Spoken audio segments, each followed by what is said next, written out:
जय हिंद मित्रांनो, एक्झाम जागर या एज्युकेशन यूट्यूब प्लॅटफॉर्मवर तुम्हा सर्वांचं पुन्हा एकदा स्वागत आहे. मित्रांनो, या आधीच्या सत्रामध्ये तुमच्यासाठीचा प्रश्न होता, माउंट एव्हरेस्ट सर करणारी सर्वात वयस्कर भारतीय महिला कोण ठरली आहे? या प्रश्नाचं योग्य उत्तर आहे पर्याय क्रमांक 4, म्हणजेच माउंट एव्हरेस्ट सर करणाऱ्या सर्वात वयस्कर भारतीय महिला या ज्योती रात्रे ठरलेल्या आहेत. त्यांनी वयाच्या 55व्या वर्षी माउंट एव्हरेस्ट सर करत हा विक्रम आपल्या नावावर केला आहे. याआधी हा विक्रम कोणाच्या नावावर होता? तर संगीता बहल यांच्या नावावर हा विक्रम होता. याबरोबर हे सुद्धा नोट करून घ्या. आता हे जे कामिरीता शेर्पा आहेत यांनी आता 30व्यांदा माउंट एव्हरेस्ट सर केलेला आहे. याआधी आपण पाहिलं होतं की त्यांनी 29 वेळा माउंट एव्हरेस्ट सर केलेला आहे व आता या 15 दिवसातच त्यांनी पुन्हा एकदा माउंट एव्हरेस्ट सर करून 30 वेळा माउंट एव्हरेस्ट सर करणारे ते आता जगातील पहिले व्यक्ती ठरलेले आहेत. मित्रांनो, कालच्या सत्रामध्ये आपण हा इंडेक्स चार्ट सुद्धा बघितला होता. यामध्ये हा पॉइंट लक्षात ठेवा. सायबर क्राईम अहवालात भारत 80व्या स्थानी आहे, तर ऑक्सफर्ड विद्यापीठाद्वारे प्रकाशित वर्ल्ड सायबर क्राईम इंडेक्समध्ये भारत 10व्या स्थानी आहे. हे दोन्ही पॉइंट लक्षात ठेवा. आणि आता आजच्या सत्राचा पहिला प्रश्न पहा. 2024चा आंतरराष्ट्रीय बुकर पुरस्कार कोणाला जाहीर झाला आहे? तर आता 2024चा आंतरराष्ट्रीय बुकर पुरस्कार हा जेनी एरपेनबेक यांनी पटकावला आहे. मित्रांनो, या ज्या जेनी एरपेनबेक आहेत या जर्मन लेखिका असून आंतरराष्ट्रीय बुकर पारितोषिक जिंकणाऱ्या त्या पहिल्या जर्मन लेखिका ठरलेल्या आहेत. त्यांच्या कोणत्या कादंबरीसाठी त्यांना हा पुरस्कार देण्यात आला? तर कैरोस या कादंबरीसाठी त्यांना हा पुरस्कार देण्यात आलेला आहे. ही जी कैरोस कादंबरी आहे ही जर्मन भाषेमध्ये लिहिलेली आहे व याचा इंग्रजीमध्ये अनुवाद कोणी केला? तर मायकेल हॉफमन यांनी या कादंबरीचा इंग्रजी अनुवाद केलेला आहे. मित्रांनो, हा जो आंतरराष्ट्रीय बुकर पुरस्कार आहे हा इंग्रजीमध्ये अनुवाद केलेल्या पुस्तकांनाच देण्यात येतो आणि या पुरस्कारामध्ये जी बक्षिसाची रक्कम आहे ती मूळ लेखक आणि अनुवादक यांच्यात समप्रमाणात वाटण्यात येते. आता यात बक्षीस स्वरूप किती रोख रक्कम देण्यात येते? तर 50,000 पाउंड यात बक्षीस स्वरूप देण्यात येतात. त्यापैकी 25,000 पाउंड मूळ लेखक तर 25,000 पाउंड हे अनुवादकाला देण्यात येतात. या पुरस्काराविषयी इतर सुद्धा माहिती नोट करून घ्या. आंतरराष्ट्रीय बुकर पुरस्कार दरवर्षी UK किंवा आयर्लंडमध्ये इंग्रजीत प्रकाशित झालेल्या पुस्तकाला दिला जातो. हा पुरस्कार 2005 मध्ये मॅन बुकर इंटरनॅशनल प्राइज या नावाने सुरू झाला होता आणि सध्या हा पुरस्कार इंटरनॅशनल बुकर प्राइज या नावाने ओळखला जातो. व या पुरस्कारामध्ये ज्या पुस्तकांना नामांकन मिळालेलं आहे त्या लेखक आणि अनुवादकांना देखील 2,500 पाउंड देण्यात येतात. आणि हा जो पुरस्कार आहे हा कादंबरी आणि लघुकथा संग्रह या दोन्ही प्रकारच्या लेखनासाठी दिला जातो. मित्रांनो, या विधानावरूनच एक्झाम मध्ये प्रश्न विचारण्यात आला होता. त्यात काय दिलं होतं? तर आंतरराष्ट्रीय बुकर पुरस्कार हा फक्त कादंबरीसाठी दिला जातो व ते विधान चुकीचं होतं. कारण हा जो पुरस्कार आहे हा कादंबरी आणि लघुकथा संग्रह या दोन्ही प्रकारच्या लेखनासाठी दिला जातो. बरं, बुकर पुरस्कार आणि आंतरराष्ट्रीय बुकर पुरस्कारामध्ये काय फरक आहे? तर बुकर पुरस्कार हा मूळ इंग्रजीमध्ये लिहिलेल्या पुस्तकाला दिला जातो, तर आंतरराष्ट्रीय बुकर पुरस्कार हा इंग्रजीमध्ये अनुवादित पुस्तकांसाठी दिला जातो. एवढे सर्व पॉइंट नोट करून घ्या. आणि आता हा प्रश्न पहा. अलीकडे चर्चेत असलेले सचिन सर्जेराव हे महाराष्ट्रीयन खेळाडू कोणत्या खेळाशी संबंधित आहेत? तर आता हे जे सचिन सर्जेराव आहेत हे गोळाफेकपटू आहेत. बरं, सध्या ते चर्चेमध्ये का आले आहेत? तर सचिन सर्जेराव यांनी जपानमध्ये सुरू असलेल्या जागतिक पॅरा ॲथलेटिक्स चॅम्पियनशिपमध्ये पुरुषांच्या गोळाफेक F46 मध्ये सुवर्ण पदक पटकावलेलं आहे. व नुसतंच त्यांनी सुवर्ण पदक पटकावलं नसून आशियाई विक्रमासह त्यांनी हे सुवर्ण पदक मिळवलेलं आहे.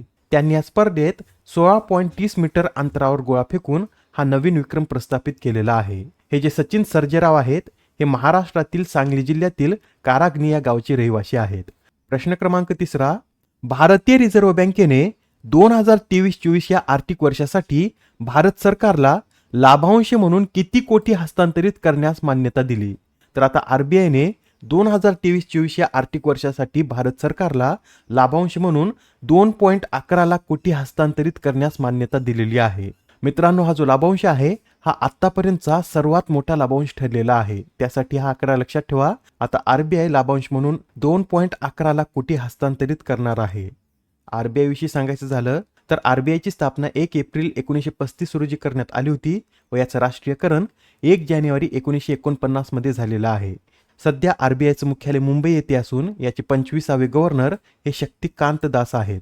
व मित्रांनो, ही जी RBI आहे याची स्थापना एक खाजगी बँक म्हणून झाली होती, हे सुद्धा लक्षात ठेवा. आणि आता प्रश्न क्रमांक 4 पहा. कोणता देश हा इंटरनॅशनल सोलर अलायन्स मध्ये सामील होणारा 99वा देश ठरला आहे? तर मित्रांनो, आता इंटरनॅशनल सोलर अलायन्स मध्ये सामील होणारा स्पेन हा 99वा देश ठरलेला आहे. नुकतेच स्पेनने या संबंधीची कागदपत्र जमा करत आपण या इंटरनॅशनल सोलर अलायन्समध्ये सामील झाल्याची घोषणा केली आहे. या इंटरनॅशनल सोलर अलायन्स विषयी सांगायचं झालं तर याची स्थापना 30 नोव्हेंबर 2015 मध्ये पॅरिस येथील COP21 दरम्यान भारत आणि फ्रान्स या दोन देशांनी मिळून केली होती व याचं मुख्यालय हरियाणामधील गुरुग्राम येथे आहे. सध्या याचे महासंचालक हे अजय माथुर आहेत व आंतरराष्ट्रीय सौर आघाडीचा उद्देश काय आहे तर 2030 पर्यंत 1000 अब्ज डॉलरची गुंतवणूक आकर्षित करणे हे या आंतरराष्ट्रीय सौर आघाडीचा उद्देश आहे. नेक्स्ट क्वेश्चन पहा. अमेरिकन अंतराळ संस्था नासाचे पहिले आर्टिफिशियल इंटेलिजन्स अधिकारी म्हणून कोणाची नियुक्ती करण्यात आली? या प्रश्नाचं योग्य उत्तर आहे पर्याय क्रमांक 4 म्हणजेच डेव्हिड साल्वाग्नी यांची नासाचे पहिले आर्टिफिशियल इंटेलिजन्स अधिकारी म्हणून नियुक्ती करण्यात आली आहे. हे जे डेव्हिड साल्वाग्नी आहेत यांनी याआधी नॅशनल इंटेलिजन्स डायरेक्टरच्या कार्यालयात देखील कार्य केलं आहे व तसेच त्यांनी मागील 21 वर्षे हवाई दलात कम्युनिकेशन आणि कॉम्प्युटर सिस्टीम ऑफिसर म्हणून देखील कार्य केलं आहे आणि आता ते नासाचे पहिले आर्टिफिशियल इंटेलिजन्स अधिकारी म्हणून काम पाहतील. मित्रांनो, याआधी सुद्धा काही महत्त्वपूर्ण नियुक्त्या करण्यात आल्या आहेत, त्या सुद्धा आपण एकदा रिवाइज करून घेऊया. तर पहा, वस्तू आणि सेवा कर अपिलीय न्यायाधिकरणाचे पहिले अध्यक्ष हे संजय कुमार मिश्रा बनले आहेत. रेसलिंग फेडरेशन ऑफ इंडियाच्या ॲथलीट्स कमिशनचे अध्यक्ष नरसिंग यादव, राष्ट्रीय सुरक्षा गार्डचे महासंचालक नलिन प्रभात, नवे नौदल प्रमुख हे दिनेश कुमार त्रिपाठी बनले आहेत. अलीगड मुस्लिम विद्यापीठाच्या पहिल्या महिला कुलगुरू professor Naima Khatoon, association of Indian युनिव्हर्सिटीचे नवे अध्यक्ष प्राध्यापक विनय कुमार पाठक, भारतीय ऑलिम्पिक समितीचे अध्यक्ष देवेंद्र झाझरिया, प्रसार भारतीचे अध्यक्ष नवनीत कुमार सहगल, तर भारतीय लोकपालचे अध्यक्ष हे अजय खानविलकर बनले आहेत. प्रश्न क्रमांक 6. प्रख्यात स्तंभ लेखक आणि लेखक डॉक्टर दामोदर नेने यांचे नुकतेच वयाच्या 92व्या वर्षी निधन झाले, तर ते कोणत्या टोपण नावाने ओळखले जात? मित्रांनो, हे जे दामोदर नेने आहेत हे दादुमिया या टोपण नावाने ओळखले जात.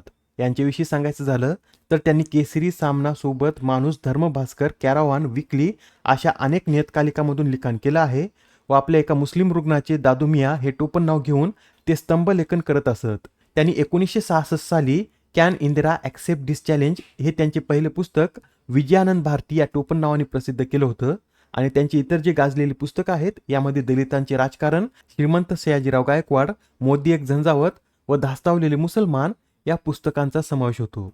याबरोबरच अजून एक निधन वार्ता नोट करून घ्या. अलीकडेच आता राजस्थानच्या पहिल्या महिला मंत्री कमला बेनेवाल यांचं सुद्धा निधन झालं आहे. त्यांनी 2003 मध्ये अशोक गेहलोत सरकारमध्ये उपमुख्यमंत्री म्हणून देखील कार्य केलं होतं. तसेच कमला बेनेवाल यांनी त्रिपुरा, गुजरात आणि मिझोराम या राज्याच्या राज्यपाल म्हणून देखील कार्य केलेलं आहे. नेक्स्ट क्वेश्चन पहा. IOCLने भारताच्या पहिल्या प्रीमियम इंधन XP100 ची पहिली खेप कोणत्या देशाला निर्यात केली? तर आता IOCLने भारताच्या पहिल्या प्रीमियर इंधन XP100 ची पहिली खेप ही श्रीलंका या देशाला निर्यात केलेली आहे. मित्रांनो, श्रीलंकेमध्ये IOCLची एक उपकंपनी IOC आहे आणि आता IOCLने हे इंधन या IOC कंपनीला निर्यात केलं आहे. आता हा प्रश्न पहा, यात काय विचारला आहे तर खालीलपैकी कोणत्या देशांनी पॅलेस्टीनला देश म्हणून मान्यता देण्याची घोषणा केली? या प्रश्नाचं योग्य उत्तर आहे पर्याय क्रमांक 4 म्हणजेच नॉर्वे, स्पेन आणि आयर्लंड या तिन्ही देशांनी आता पॅलेस्टीनला देश म्हणून मान्यता देण्याची घोषणा केली आहे. मित्रांनो, संयुक्त राष्ट्राच्या 193 सदस्यांपैकी जवळपास 2/3 सदस्यांनी पॅलेस्टीनला देश म्हणून मान्यता दिली आहे, ज्यात आपल्या भारत, रशिया आणि चीन या देशांचा देखील समावेश आहे. आजच्या सत्रामधील शेवटचा प्रश्न पहा. दरवर्षी जागतिक कासव दिवस कधी साजरा केला जातो? तर हा जो जागतिक कासव दिवस आहे हा 23 मे रोजी साजरा केला जातो आणि हा दिवस प्रथम कधी साजरा करण्यात आला होता तर 2000 मध्ये अमेरिकन कासव रेस्क्यूने या दिवसाची सुरुवात केली होती व तेव्हापासून हा दिवस दरवर्षी साजरा करण्यात येत आहे. आजच्या सत्रामधील तुमच्यासाठीचा प्रश्न. भारतातील पहिल्या पशुलस पुरवठा साखळी व्यवस्थापनासाठी भारत सरकारने कोणत्या संस्थेसोबत सामंजस्य करार केला आहे? आता या प्रश्नाचं उत्तर कमेंटमध्ये देण्याचा प्रयत्न करा. उत्तर चुकलं तरी काही हरकत नाही, कारण ज्यावेळेस तुम्हाला या प्रश्नाचं योग्य उत्तर माहीत होतं त्यावेळेस हा प्रश्न तुमच्या दीर्घकाळापर्यंत लक्षात राहतो. तर आता पुढच्या सत्रामध्ये पुन्हा भेटूया. धन्यवाद.